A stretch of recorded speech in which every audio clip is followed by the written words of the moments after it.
یہ ہوگا کہ وہ لوگ جو آئین کو نہیں مانتے، جو جمہوریت پہ یقین نہیں رکھتے، جن کو آپ کہتے ہیں جی انتہا پسند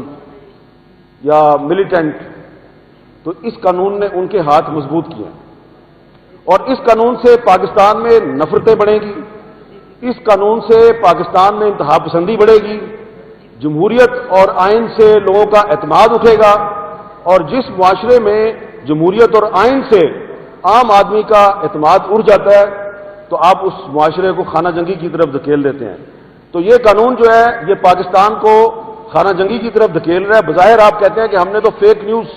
کے خلاف ایک قانون بنایا، یہ آپ نے فیک نیوز کے خلاف قانون نہیں بنایا، یہ آپ نے پاکستان کے آزاد صحافیوں اور اپوزیشن کے خلاف قانون بنایا ہے۔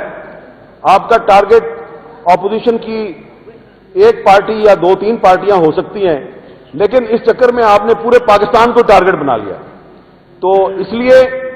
یہ قانون اور اسلامک ریپبلک آف پاکستان کیناٹ کو ایگزسٹ، یہ ساتھ ساتھ نہیں چل سکتے۔ یا تو آپ کو یہ قانون واپس لینا ہوگا یا پھر آپ کے خلاف کھلی جنگ ہوگی۔